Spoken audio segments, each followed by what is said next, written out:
Hello दोस्तों, मैं सत्यम कश्यप अपने YouTube channel true coaching classes पे आपका स्वागत करता हूं। आज हमारी हाई स्कूल के मैथ की पार्ट 3 है। एल्गो रियल नंबर पर पार्ट 3 वीडियो है, जिसमें हम यूक्लिड विभाजन एल्गोरिथम के प्रयोग देख रहे थे। लास्ट प्रयोग हम देखेंगे। इसमें आपको वर्ग पर बताया गया, विषम संख्या पर बताया गया था। आज हम घन पर संख्या देखेंगे कि किसी धनात्मक पूर्णांक का घन किस रूप में होगा। अगर इस रूप में होता है, ये चीज हमें देखना है कि अगर हम किसी धनात्मक पूर्णांक का घन करेंगे तो 9m+1 या 9m+5 के रूप में होगा। ठीक है, तो 9m+5 नहीं, 9m+8 के रूप में होगा ये चीज। चलिए, अगर हम इसको देखें, इसके बाद ये लास्ट वो है प्रयोग। इसके बाद आपका गुणनखंड चलेगा, जिसमें अंकगणित के आधारभूत प्रमेय बताएंगे। उसमें बहुत सारे इंपॉर्टेंट क्वेश्चंस हैं जो करवाए जाएंगे। तो आप लगे रहिए हमारे साथ। हमारे चैनल को सब्सक्राइब जरूर कर दीजिएगा, बेल आइकन को ऑन कर दीजिएगा, क्योंकि हमारी अगली वीडियो आपके पास पहुंच जाए। चलिए क्वेश्चंस को देखें। तो यहाँ पर माना कोई धनात्मक पूर्णांक, माना कोई धनात्मक पूर्णांक ठीक है, m है, जिसके लिए अगर हम धनात्मक पूर्णांक संख्या मानेंगे तो 3m और 3m+1 और 3m+2 के रूप में, 3m+2 के रूप में हमने धनात्मक पूर्णांक संख्या मान ली है। तो इसी तरीके से हमें सिद्ध भी करना है 3m+1। चलिए, m को हम अदर संख्या, क्योंकि हमें प्रूव ही करना है, तो हम कोई अदर संख्या मानते हैं q के रूप में, 3q और इसको q मान लेते हैं। चलिए, ये संख्या धनात्मक पूर्णांक के रूप में हमने मानी, और इसको हमें दिखाना है कि किस रूप में होनी चाहिए। तो 9m और 9m+1 के रूप में होनी चाहिए।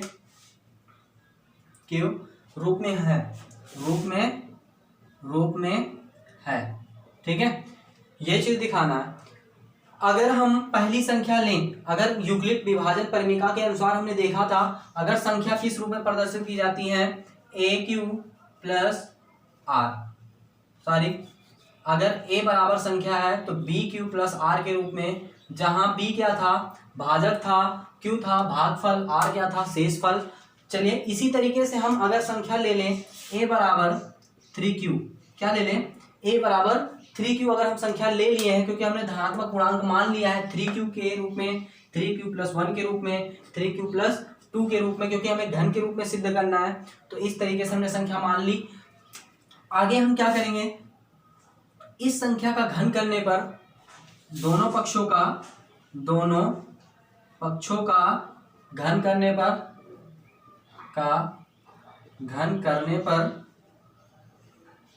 चलिए घन कर देते हैं। तो AQ बराबर 3Q का क्यूब बराबर कितना हो जाएगा, AQ बराबर 27Q। ठीक है, अगर हम इसको इस रूप में तोड़ना चाहें 9m के रूप में, तो इतने बराबर लिख सकते हैं AQ बराबर, ठीक है, 9 × 3Q, ऐसे। ठीक है, इस तरीके से हम इसको लिख सकते हैं।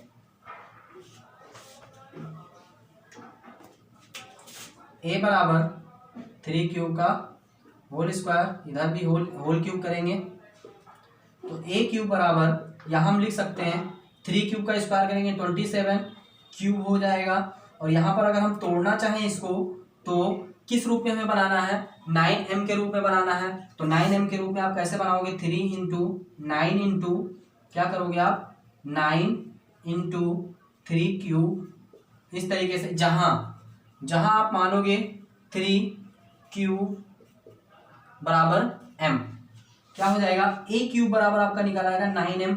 तो इस तरीके से किसी भी संख्या का हमने घन किया तो 9m के रूप में मिल रहा है। ठीक है, और अगला देखें तो उसने अगली संख्या हमने क्या माना है, 3Q+1, तो इस संख्या को हम देख लेते हैं, 3Q+1 को भी हम देख लेते हैं। चलिए, a बराबर यहां लिखेंगे 3Q+1, दोनों पक्षों का घन करने पर, जहां 3 भाजक है, घन करने पर, क्योंकि उसने कहा घन करो, घन करने पर। ठीक है, AQ बराबर 3Q+1, जब तक आप हमारी दोनों वीडियो आगे की नहीं देखोगे तब तक ये समझ में आने वाला नहीं है। तो प्लीज़ हमारे आगे की वीडियो समझ लीजिएगा, देख लीजिएगा, तो आपको ये चीज़ अच्छे से समझ में आएगी। ठीक है, तो ए क्यूब बराबर 3 क्यूब प्लस 1 का होल क्यूब करेंगे तो ए क्यूब बराबर 3 क्यूब प्लस 1 का होल क्यूब क्या होगा, ए प्लस बी का होल क्यूब यहाँ लगाएंगे, ए प्लस बी का होल क्यूब बराबर होता है A cube plus B cube plus 3ab bracket में a प्लस बी। अब यहाँ पर हमें इसको तोड़ने की जरूरत है क्योंकि यहाँ पर तोड़ के ही लगाना पड़ेगा। A cube plus B cube plus इसका अंदर मल्टीप्लाई कराएंगे ए स्क्वायर बी प्लस इसका अंदर कराएंगे ए बी स्क्वायर। ठीक है, तो अंदर गुणा कराओ, इसका इस क्यूब करेंगे तो 3 क्यूब का हो जाएगा 27 क्यूब का क्यूब, 1 का क्यूब प्लस 1 का क्यूब 1 ही होगा, ए का क्यूब करेंगे चाहे जो करें 1 ही आता है, और 3a क्या करेंगे, 3a की वैल्यू क्या है 3 क्यूब, क्या है 3 क्यूब इंटू 1 प्लस 3a की वैल्यू 3 क्यूब इंटू 1 का क्यूब करेंगे तो इतना ही आएगा। चलिए a क्यूब बराबर 27 क्यूब प्लस 1 प्लस ये हो जाएगा 3 3 9 क्यूब प्लस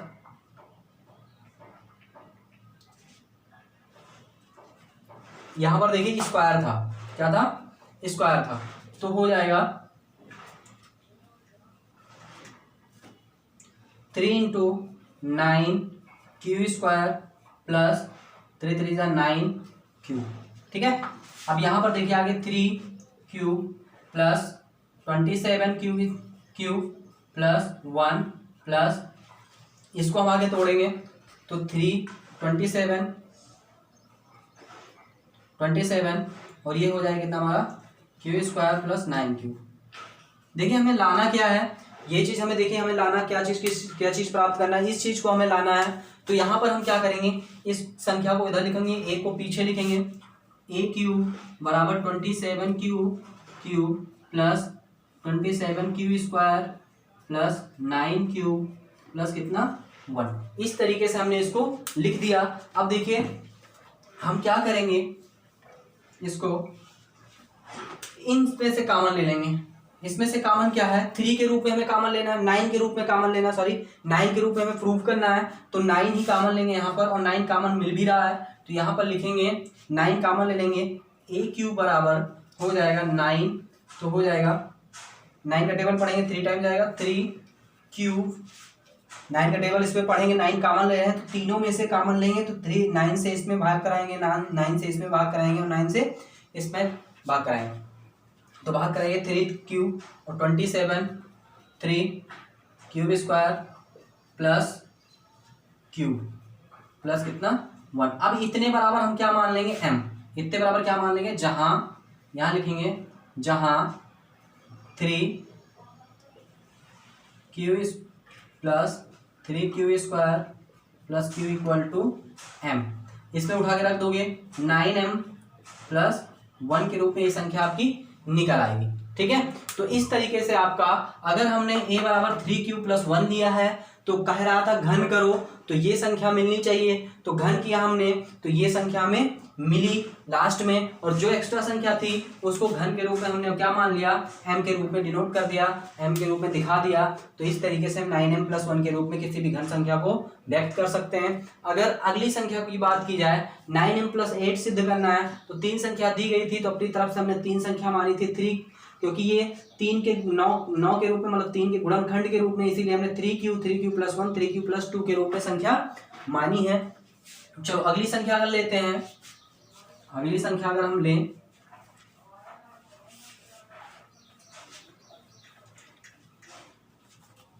अगली संख्या अगर हम लें तो a इक्वल टू आपका 3 q plus 2, same to same ये भी वैसे है, वैसे ही है जैसे दिया गया है। तो घन करने पर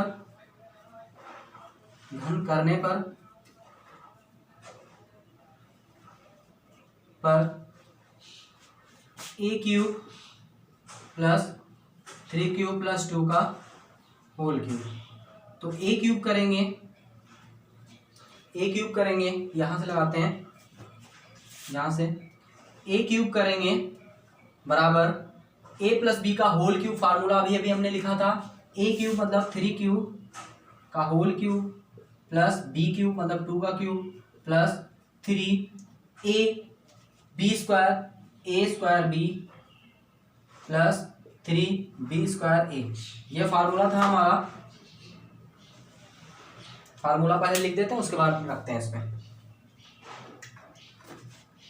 यहाँ लिख दो a प्लस बी का होल क्यूब बराबर A cube plus B cube plus 3 ab square plus 3 a square b।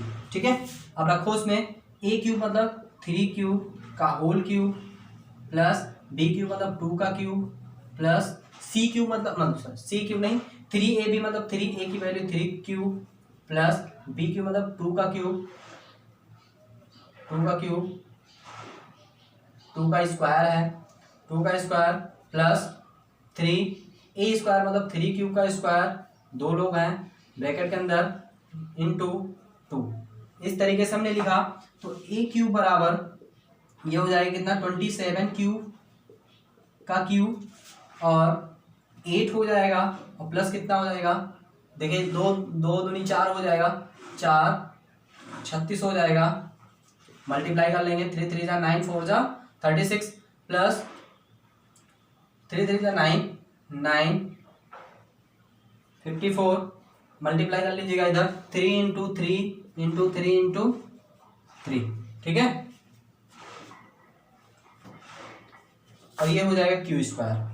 अब देखिए ध्यान से उन्होंने कहा क्या कि आप प्रूफ कर दिए कि संख्या किस रूप में होनी चाहिए, इस रूप में, क्योंकि तीसरी संख्या ली है। तो यहाँ पर अगर हम इन दोनों को इस तरफ कर दें ए क्यूब बराबर 27 cube plus 36 cube plus 54 cube square plus 8।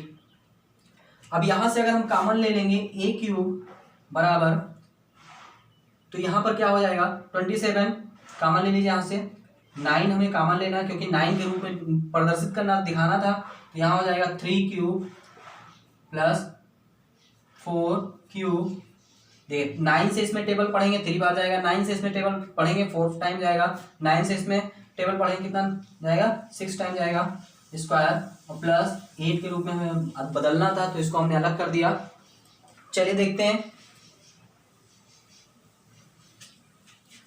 इतने बराबर हम मान लेंगे m बराबर क्या मानेंगे 3 cube plus 4 cube plus 6 cube square. चलिए m बराबर हम इस संख्या को क्या कर लेंगे मान लेंगे, क्योंकि हमें इतने बराबर दिखाना है। तो 9m यहाँ पर लिखेंगे a क्यूब बराबर 9m प्लस 8।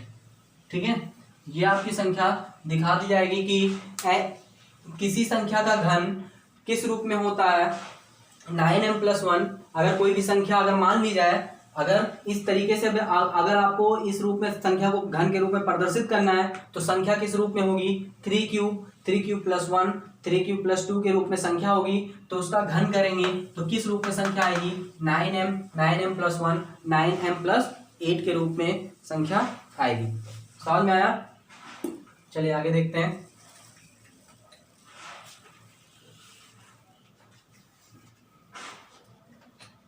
अब इस पे अगले क्वेश्चन को देखते हैं। ये देखिए यूक्लिड विभाजन परमिका क्या क्या हो चुका है, समाप्त हो गया। अब इस पे इससे आगे क्वेश्चंस नहीं बनेंगे। इतने क्वेश्चन इसने टाइप के थे, जितने टाइप के टफ से टफ क्वेश्चन बनते थे उसको हमने बता दिया। इससे टफ क्वेश्चन आप एग्जाम में नहीं पूछा जाएगा। चलिए अगर हम आगे देखें तो अंकगणित के आधारभूत प्रमेय पर कुछ क्वेश्चन देखेंगे। अंकगणित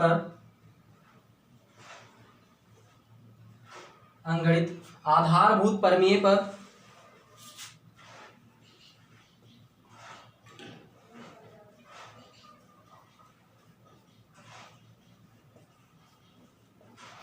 अंकगणित के आधारभूत प्रमेय।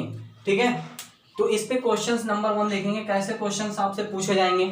ठीक है, तो पहला क्वेश्चन अगर इस रूप में दे दिया जाए 5 × 7 × 9 × 11 × 13 प्लस 11, तो देखिए इसमें क्या कहा जाएगा कि दिखाइए कि ये संख्या विभाज्य है। विभाज्य या भाज्य है। दिखाइए कि ये संख्या क्या है, भाज्य है। ठीक है, ऐसे क्वेश्चन आपको दिया जाएगा कि दिखाइए कि ये संख्या क्या है, भाज्य है। दिखाइए कि संख्या भाज्य है। देखिए कैसे इसको दिखाएंगे कि भाज्य है, जबकि इसमें सारी संख्या क्या आई है, अभाज्य आई है। भाज्य और अभाज्य आपको पता होगा, भाज्य उन संख्याओं को कहते हैं जो संख्याओं से कट जाती हैं, और अभाज्य उन संख्या को कहती है जो अपने से ही कटती है। एक से तो सारी संख्या कटती है, तो एक से प्लस अपने से जो संख्या कटती है उसे हम अभाज्य संख्या कहते हैं। जो अपने से भी कटे और दूसरे से भी कट जाए उसे हम भाज्य संख्या कहते हैं। चलिए, तो इसमें सारी अभाज्य संख्या आई थी, तो उसने कहा कि आप दिखाओ कि इसमें जबकि सारी अभाज्य संख्या है तो ये किसी भी संख्या से कैसे कट सकती है। तो देखिए इसमें दो तरीके लगाने के, तो आप कॉमन लेके, क्योंकि ये पहली संख्या प्लस से पहले, प्लस के बाद, प्लस के पहले जो भी संख्या आई रहेगी, प्लस के बाद जो भी संख्या आई रहेगी, उसमें हम देखेंगे तो 11 क्या आपका मिल रहा है, फैक्टर मिल रहा है, कॉमन मिल रहा है। तो कॉमन अगर हम इसमें से निकाल लें तो ये संख्या बची हुई है 5 × 7 × 13 + 1। ठीक है, आप ध्यान दीजिए, एक संख्या गुणे के रूप में ये हो गई, एक संख्या जो भी बनेगी ये हो जाएगी। तो एक संख्या ये गुणे दूसरी संख्या ये, तो दो संख्या हमने अभाज्य में क्या बताया, अभाज्य उन संख्या को कहते हैं जो अपने से ही कटती है। ठीक है, और एक से कटती है। इसमें देखिए एक से तो कटेगा ही, 11 से भी कटेगा गुणे के रूप में, और जो ये संख्या आएगी इससे भी कटेगा। अगर हम देखना चाहें देख लीजिए, और गुणनखंड के रूप में अगर दिखाएं हम तो यहीं पर प्रूफ हो गया, क्योंकि गुणे के रूप में दो संख्याएं मिल रही है तो कटेगी ही दो रूप में। जैसे 2 × 2 बराबर हम 4 लिख सकते हैं, तो 2 से और 1 से तो कटेगा ही, और 4 से भी कटेगा वो संख्या। तो इस तरीके से अगर हम बदलें 65 7, ठीक है, 35 42 3 45। ठीक है, तो ये संख्या हो गई 455 + 1, ये हो जाएगी 11, 456। ठीक है, इस तरीके से संख्या आपकी हो जाएगी। ठीक है, तो इस तरीके से संख्या आपकी हो जाएगी। अगर हम इसका गुणनखंड करेंगे 456 का अगर हम गुणनखंड करेंगे तो 2 के रूप में आएगा। देखिए खंड कर लीजिए 456 का, ऐसे आराम से करिए, कोई दिक्कत नहीं है, कहीं भागने की जरूरत नहीं है। 2 से करेंगे, 2 बार, फिर 8, 2 दूनी 4, 2 दूनी 4 और 1 बचेगा 16 हो जाएगा, 2 × 8 16, 2 × 9 2, 2 × 9 2, 2 चौके 8, फिर 2 से ले जाएंगे, 2 पंचे 10, 2 सत्ते 14, और ये आ जाएगा कितना 57। अभाज्य संख्या है 57 से ही जाएगा। तो यहाँ पर देखिए हमने कितनी संख्या मिली आपको, 1 2 × 2 × 2 × 57। ठीक है, तो इतनी संख्याओं से ये कटेगा, कहने मतलब इतनी संख्याएं इसमें आएंगी जो कटने वाली संख्या होंगी। तो इतनी ढेर सारी संख्याओं से ये संख्या क्या हो सकती है, कट सकती है। तो ये भाज्य संख्या है जो कि 11 से भी कटेगी, ऐसे लिखेंगे। ये संख्या भाज्य है जो कि 11 से भी विभाज्य है, 2 से भी और 57 से भी विभाज्य है। चलिए सबसे इंपॉर्टेंट क्वेश्चन सब लिखेंगे, बहुत बार पूछा भी गया है कई बार। जैसे क्वेश्चन है आपका कि सिद्ध कीजिए 6 की पावर n, सिद्ध कीजिए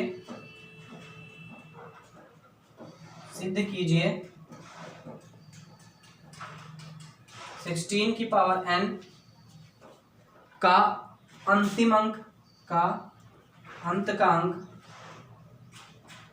के अंत का अंक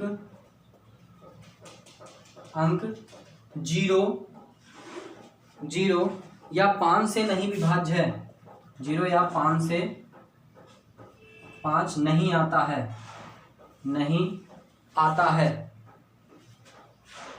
नहीं हो सकता है।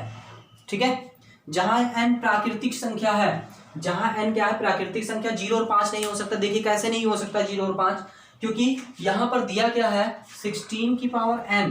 देखिए 0 और 5 किसी भी संख्या को लाने के लिए हम क्या करेंगे, जैसे 10 है, 10 का गुणनखंड आप करेंगे 2 × 5, 2 गुणे 5, क्योंकि लास्ट का अंक अगर 0 चाहिए तो उसमें 2 का और 5 का फैक्टर होना चाहिए, 2 और 5 का गुणनखंड होना चाहिए। अगर 5 आपको चाहिए तो 5 का गुणनखंड होना चाहिए। 35 है, 5 से कटेगा तो 5 गुणे 7, मतलब 5 हर हाल में उसमें होना चाहिए गुणनखंड में। तो हम देखते हैं इसमें संख्या क्या थी, 16। 16 का गुणनखंड करोगे आप 2 गुणे 2 गुणे 2 गुणे 2, ये आएगा आपका n, जिसमें 2 ही का फैक्टर मिल रहा है, ना कि 5 का गुणनखंड मिल रहा है। तो इस तरीके से जब तक किसी भी संख्या में 0 और 5 अगर आपको लाना है तो उसमें 2 और 5 का फैक्टर मिलना चाहिए। अगर आपको 0 लाना है तो 2 और 5 आपको मिलना चाहिए गुणनखंड के रूप में। अगर नहीं मिलेगा तो उस संख्या को 5 से आप 0 आप उसके अंत में किसी भी कीमत पे नहीं आएगी। यदि लिखेंगे, यदि गुणनखंड में 2 और 5 का गुणनखंड नहीं है तो वह संख्या उस संख्या के अंत में, तो उस संख्या के अंत में 0 शून्य नहीं, 0 और अंत में शून्य नहीं आएगा, मतलब 0 नहीं आएगा। 5 का भी फैक्टर 5 के लिए चाहिए, शून्य नहीं आएगा। तो इस तरीके से आप दिखा सकते हैं फैक्टर आपका होना चाहिए। जब तक फैक्टर गुणनखंड नहीं होगा तब तक आपका ये मान नहीं हो सकता। तो ये आपका क्वेश्चन होगा, ये कोई पूछे भी गए हैं। तो अब हम पढ़ेंगे अभाज्य गुणनखंड भी द्वारा मासा और लासा कैसे निकाला जाएगा, इसको देखेंगे। वृक्ष गुणनखंड भी देखेंगे, वृक्ष गुणनखंड कैसे किया जाता है।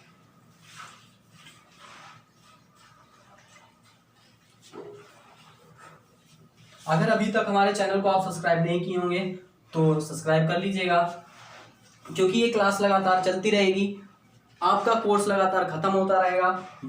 रोज आपको ये चैप्टर पढ़ाए जाएंगे। आगे अगली कल वीडियो आ जाएगी इस पे, मैथ पे, जो चौथी वीडियो होगी रियल नंबर पर। चलिए अगर हम आगे बात करें, दो संख्याएं और लासा मासा में संबंध, यहां देखेंगे संख्या, दो संख्या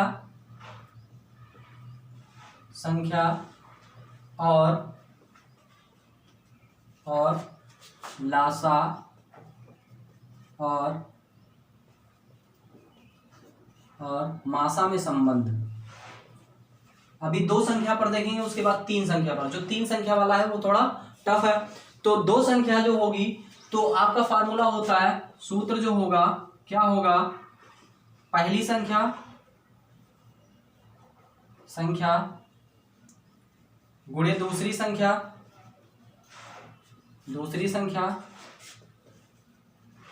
बराबर लासा गुणे मासा। ये चीज होता है, पहली संख्या गुणे दूसरी संख्या बराबर लासा गुणे मासा। तो इस पे कई क्वेश्चंस आपको मिलेंगे भी। तो जैसे आपको क्वेश्चन दे दिया जाए, यह दो संख्या है 25 15, उनके बीच का मासा 5 है, तो लासा ज्ञात कीजिए। यह दो संख्या है 25, ठीक है, या ऐसा दे दिया जा सकता है, यदि मासा, चलिए एक आसान क्वेश्चन देख लेते हैं पहले। यह दो संख्या 15 और 25 है, यदि दो संख्या, एग्जाम्पल जैसे हम समझा रहे हैं, यदि दो संख्या 15 और, ऐसे लगाना भी है आपको, 15 और 25 है तथा उनका मासा 5 है, तो लासा ज्ञात कीजिए। संख्या का लासा ज्ञात कीजिए, ऐसे क्वेश्चन दिया जाएगा, लासा ज्ञात कीजिए। ये क्वेश्चन आया भी था नेक्स्ट ईयर में, ठीक है। तो ऐसे क्वेश्चन आया था, अंक चेंज था उसमें।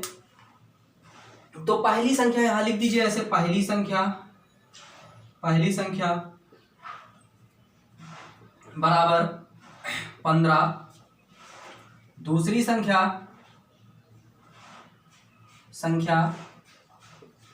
बराबर 25। यहां लिखेंगे मासा बराबर 5, लासा बराबर आप मान लोगे, नहीं पता तो x। ठीक है, तो फार्मूला हमने क्या बताया आपको, पहली संख्या गुणे दूसरी संख्या बराबर लासा गुणे मासा। पहली संख्या गुणे दूसरी संख्या बराबर लासा गुणे मासा।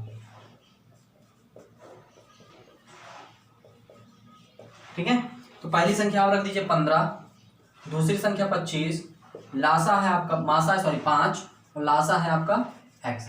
5 आपका बटे में चला आएगा, क्योंकि गुणे को अगर आप हटाते हो तो किस में जाता है, भाग में जाता है। आपका x ऐसे बचा रहेगा, 5 से इसको काटेंगे 3 बार जाएगा, 25 में कितना हो जाएगा 75। तो x बराबर वो लासा निकाल आएगा आपका 75। ठीक है, तो इस तरीके से क्वेश्चन, अगर हम दूसरे टाइप का क्वेश्चन पूछें, दूसरे टाइप का क्वेश्चन देखें जो आपके एग्जाम में आएंगे, आपको कंफ्यूजन कर देंगे अगर वो क्वेश्चन आएगा, क्योंकि ऐसे इजी क्वेश्चन नहीं दिए जाएंगे। ठीक है, तो देखते हैं कैसे क्वेश्चंस आपके बनते हैं जो कंफ्यूजन करता है।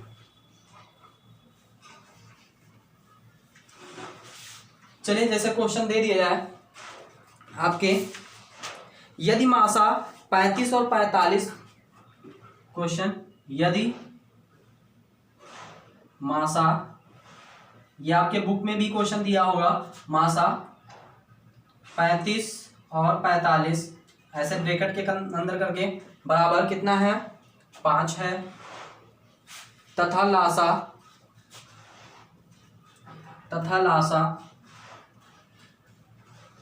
35 और 45 बराबर 63A है। तो A का मान ज्ञात कीजिए, A का मान ज्ञात कीजिए। ऐसे क्वेश्चन आपको मिलेंगे, अगर आ गया तो आपको दिक्कत करेगा, क्योंकि आप पढ़े रहेंगे पहली संख्या गुणे दूसरी संख्या बराबर लासा गुणे मासा। तो यहाँ पहली संख्या दूसरी संख्या दी नहीं गई है, छुपाई गई है, जबकि ब्रैकेट के अंदर मासा लिख दिया गया। आप 5 मान लोगे, लेकिन पहली संख्या और दूसरी संख्या कहाँ दी गई है ये आपको देखना है। तो पहली संख्या आपकी यही है और दूसरी संख्या ये आपकी ये है, उसने कहा नहीं, कहीं लिखा भी नहीं, पहली संख्या ये है, दूसरी संख्या ये है। तो पहली संख्या 35 है इसमें, दूसरी संख्या 45 है। तो इस तरीके से हम मानेंगे पहली संख्या आपकी कितनी है 35, दूसरी संख्या आपकी कितनी है 45। अगर मासा दे दिया था 5, मासा दे दिया कितना 5, लासा दिया है उसने कितना, देखिए कितना दिया लासा उसने 63A। ठीक है, तो फार्मूला आप क्या लगाओगे, पहली संख्या गुणे दूसरी संख्या बराबर लासा गुणे मासा। तो पहली संख्या 35, दूसरी संख्या की बात करें 45, मासा की बात करें 5, लासा की बात करें 63। तो देखिए A की वैल्यू निकालना है, क्योंकि A इस तरफ है, तो A की वैल्यू निकालने के लिए इस चीज को आप हटाओगे, यहाँ से पक्षांतर करोगे। तो गुणे को जब भी पक्षांतर करते हैं तो आपका मान क्या होता है, बटे में चला जाता है। तो 35 गुणे 45 बटे क्या हो जाएगा 5 × 63 बराबर A। ठीक है, चलिए 5 से काटेंगे 5 7 35, 7 से काटेंगे 63 को, 7 कटे वाला आता ही है, 9 बार जाएगा। अब 9 को काटेंगे 45 को, 9 ही करना 9 बचे 45। ठीक है, तो आपका मान कितना बना, A बराबर, काटने पर A बराबर कितना बचा 5 बचा। ठीक है, तो इस तरीके से आपका क्या हो जाएगा, मान हो जाएगा A बराबर कितना 5। तो इस तरीके से एग्जाम में क्वेश्चन पूछेंगे तो आपको कंफ्यूजन कर देंगे। ठीक है, अब हम 3 संख्याओं पर क्वेश्चन देखते हैं। तीन संख्याओं पर क्वेश्चन कैसे दिए जाते हैं। ठीक है, 3 संख्या दिया जाता है। 3 संख्याओं पर क्वेश्चन कैसे मिलते हैं आपको, देखिए मासा अगर 3 संख्या दी गई है, यदि 3 संख्या दी गई है, यदि संख्या A, B और C दी गई है, तो यदि 3 संख्या ए बी सी दी गई है तो कैसे आप लगाओगे इसको? संबंध क्या होगा लासा गुणे मासा में? अगर हम मासा निकालें, ए बी सी का मासा, ए बी और सी का मासा अगर हम देखें, ए बी सी का मासा देखें, मासा ए बी सी बराबर होगा, तो देखिए मासा की बात बचता क्या है? लासा। तो ए बी सी क्योंकि संख्या होगी ए पहली संख्या गुणे दूसरी संख्या गुणे, ये फार्मूला आपको लिखना है, पहली संख्या गुणे दूसरी संख्या गुणे तीसरी संख्या और या गुणे जो भी संख्या बचेगी उसका मासा लासा, ए बी और सी का लासा। ये चीज आपको ध्यान रखना है। अगर मासा निकालने के लिए कहता है तो तीनों संख्याओं का गुणा और पहली जो संख्याएं होंगी उसका लासा ऊपर लिखेंगे और बटे में क्या लिखेंगे? ए और बी का लासा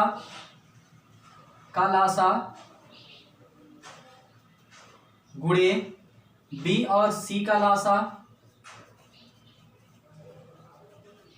बी और सी का लासा और सी इंटू सी और ए का लासा, सी और ए का लासा। इस तरीके से आपका फार्मूला होगा। मासा की अगर बात करेंगे तो पहली संख्या गुणे दूसरी संख्या गुणे तीसरी संख्या गुणे ए बी सी का लासा होगा और दो संख्याओं का लासा आप निकालते चले जाएंगे, उसके बटे में रख देंगे तो मासा आपकी संख्या निकल आएगी। अभी क्वेश्चन हम करवाएंगे। और पहला ये हो गया। अगर दूसरा आपको लासा निकालने के लिए कहता है, लासा ज्ञात करो किसका? ए बी और सी का, ठीक है, ए बी और सी का लासा ज्ञात करो। तो कैसे ज्ञात करोगे? अभी लिख रहे हैं, देखें जो भी हमारे चैनल पर नए हैं, नए जुड़े हुए हैं, वो हमारे चैनल को जरूर सब्सक्राइब करेंगे, ठीक है, और बेल आइकन को जरूर दबा देंगे ताकि हमें हमारी अगली वीडियो उनको मिल जाए। अगर हम लासा की बात करते हैं तो पहली संख्या ए बी गुणे सी गुणे ए बी सी का मासा क्या यहाँ निकालेंगे? ए बी और सी का मासा क्या लिखेंगे? ए बी सी का मासा बटे में आप क्या लिखोगे? ए बी का मासा गुणे बी सी का मासा गुणे सी ए का मासा। इस तरीके से आप लिखोगे। चलिए ये आपका फार्मूला हो गया। अगर इस पर एक क्वेश्चन ले लिए जाए, एक क्वेश्चन देखा जाए, एक क्वेश्चन अगर देख लिया जाए, यदि तीन संख्या दी गई है, मासा 28 35, फार्मूला नोट कर लीजिएगा आप।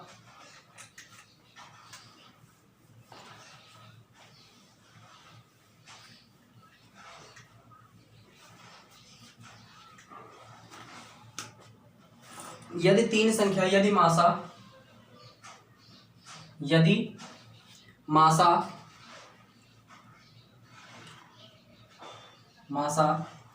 28 35 343, 28 35 343 बराबर कितना दिया है? 7,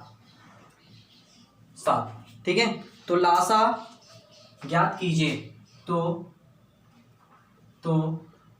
28 35 और 343 का लासा।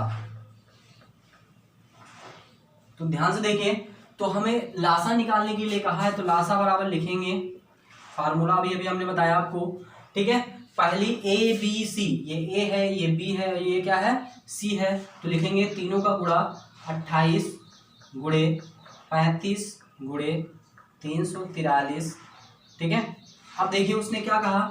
लासा कहा, तो इसका मासा आप निकालोगे तो आप चाहे यूक्लिड विभाजन का प्रयोग करके मासा निकालिए, ठीक है, चाहे इस तरीके से 28 से 35 को भाग करके आप मासा निकालिए, इस तरीके से।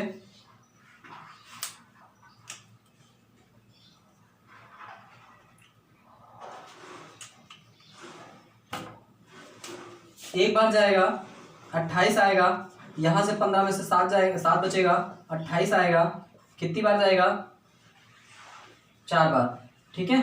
ये कट गया, 7 आपका मासा आ गया, 7 से 343 को भाग कराओगे आप, ठीक है, कितनी बार जाएगा 4 बार, 28, यहाँ से 6, 7 9 63, ठीक है, ये कट गया। इसका मतलब मासा कितना आ गया आपका 7, यहाँ लिखेंगे ABC का मासा क्या आ गया 7 बटे, अब देखिए 28 और 35, ए और बी 28 और 35 का मासा 7, आप निकाल लीजिएगा यह, क्योंकि हमने यहाँ पर निकाला 28 और 35 का मासा 7 आया, और इसका मासा दोनों का कितना आया 7, और इसका मासा कितना आया, ये भी 7 ही आएगा। इसका मासा निकालेंगे तो कितना आएगा, निकालिए इसको, 28 से 7 चौक 28, 4 के टेबल में बताया 7 ही आएगा इसका भी, ठीक है। तो सॉल्व कर लीजिए इसको, 7 से 7 क्या हो जाएगा कैंसिल, 7 चौक 28, 7 बचे 35, ठीक है, 5 चौक 20 ये बचेगा, और 343 ये बचेगा, 2 से गुणा कराएंगे 6, 4 दूनी 8, 3 दूनी 6, और एक जीरो इधर लगा देंगे, ये आपका क्या हो जाएगा आंसर हो जाएगा, क्या हो जाएगा आंसर। तो इस तरीके से 3 संख्याओं का लासा और मासा निकालने के लिए भी आपको क्वेश्चंस दिए जाएंगे, ठीक है। तो लास्ट क्वेश्चन इस पे देखेंगे हम, लास्ट क्वेश्चन क्या होगा, लास्ट क्वेश्चन देख लेते हैं, उसके बाद हम आपसे अगली वीडियो में कुछ क्वेश्चंस करवाएंगे इस पे, लगभग इसके क्वेश्चन सारे खत्म हो जाएंगे।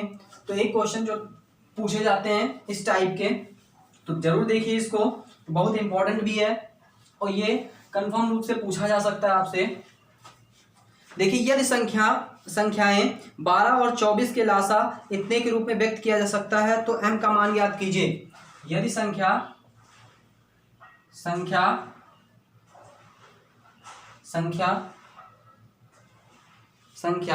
12 और 42 के लासा, 12 और 42 के लासा का लासा को 10m + 1 के रूप में, 10m + 4 के रूप में है तो m का मान, है तो m का मान। देखिए ऐसे क्वेश्चन आए हुए हैं, तो इस ऐसे क्वेश्चंस को आप लगाएंगे। कहने का मतलब इनका और इनका मासा, आप लासा आपको कितने के बराबर लिखना है, इसके बराबर लिखना है। तो 12 और 42 का लिखेंगे लासा, क्या लिखेंगे लासा। तो लासा आप निकाल लीजिए इस तरीके से, 12 और 42 लिखेंगे एक ही कॉलम में, ठीक है। 4 से कटेगा, 2 ही से काट लीजिए, 6 और 21, और ये 2 से 3, और ये आ जाए कितना 21, फिर 3 से काटेंगे 1, 7, फिर 7 से काटेंगे 1, ठीक है। इसका जो लासा निकल के आएगा, लासा बराबर 2 × 2 × 3 × 7, लासा बराबर कितना निकल के आया, इतना। और यही लासा बराबर उसने दिया था कि 10m + 4 के, किसके बराबर दिया था, 10m + 4 के रूप में। चलिए इसका मल्टीप्लाई कराएंगे, 7 × 21, 4 × इसका मल्टीप्लाई 21, कोई जरूरी नहीं इकट्ठा आप कर सकते हैं, इस तरीके से हो जाएगा 84 बराबर 10m + 4 बराबर 10m + 4, ठीक है। 4 को इधर लाएंगे, ठीक है,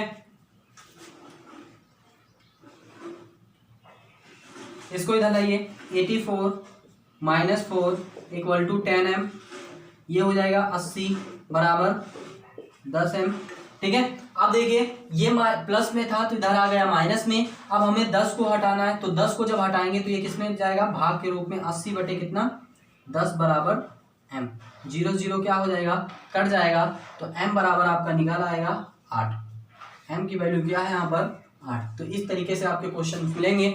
तो इस टाइप के जो भी क्वेश्चंस आपके बुक में दिए होंगे, आप अपनी बुक से क्वेश्चंस को लगा लीजिएगा, लगाइएगा, कोशिश करिएगा। अब आपको हम अगली वीडियो में मिलेंगे, तो आप हमारे साथ बने रहिएगा। जय हिंद।